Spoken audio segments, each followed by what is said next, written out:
بسم اللہ الرحمن الرحیم۔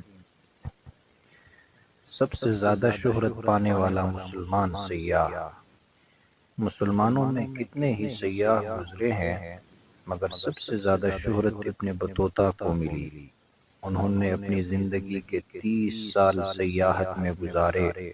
اس عرصے میں انہوں نے تقریباً 75,000 میل کا سفر طے کیا۔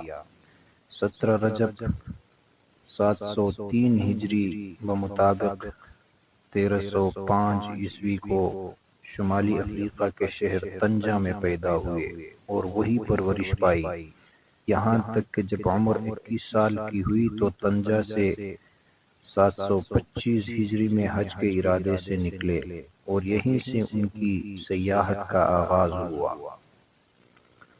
مصر، حجاز، ترکستان اور خراسان سے ہوتے ہوئے خشکی کے راستے سے 734 ہجری میں ہندوستان آ پہنچے۔ اس وقت یہاں سلطان محمد تغلق کی حکومت تھی۔ انہوں نے ان کی بڑی آہ و بھگت کی، پھر انہیں دہلی کا قاضی مقرر کیا۔ 8-10 سال ابن بطوطہ یہاں مقیم رہے، پھر ایک وفد کے ساتھ چین کی طرف روانہ ہوئے۔ چین سے واپسی پر جزائر شرق ہند وغیرہ سے گزرے، پھر 748 میں سومطرہ کی راہ سے عراق، شام، فلسطین وغیرہ کی سیاحت کرتے ہوئے مکہ معظمہ پہنچے، جہاں انہوں نے اپنا چوتھا حج کیا۔ پھر انہیں وطن کی یاد آئی، چنانچہ مکے سے چلے تو مصر، تیونس، الجزائر اور مراکش سے ہوتے ہوئے 750 ہجری میں گھر پہنچے۔ گھر پر بمشکل 5 یا 6 سال ٹھہرے اور پھر اندلس چلے گئے۔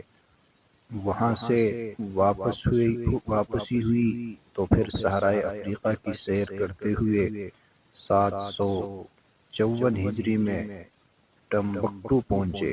وہاں سے جلد ہی وطن واپس لوٹ آئے۔